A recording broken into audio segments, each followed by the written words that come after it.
পশু পাখি খাইলো কেহ বাধা না দিল, পশু পাখি কেহ বাধা না দিল, বাধা শুধু হুসাইনের বেলায়, বাধা শুধু আসগরের শহরে বানু ডেকে কই আনে আসগরে মারা যায়, একটু পানি আনলে ভালো হয়।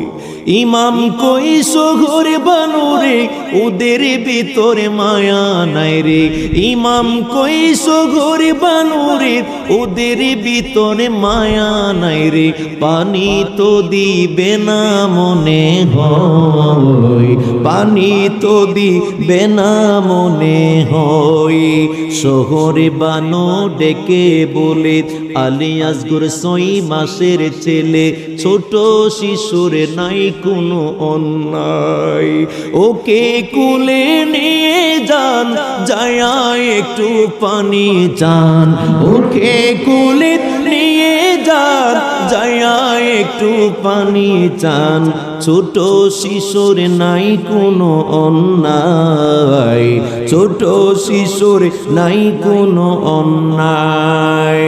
ইমাম যখন নিয়ে যায় কারবালার প্রান্তরে, ইমাম কই ইজিদ বাহিনী রে তোদের ভিতরে মায়া নাই রে, একটু পানি দিলে ভালো হয়।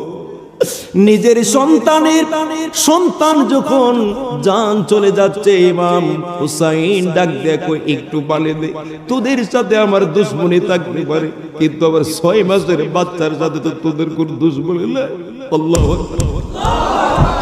আমার ছোট্ট সন্তান 6 মাসের আলী আসগরের সাথে তো তোদের কোনো দুশ্মনী নাই, একটু পানি দে না রে, একটু পানি দে।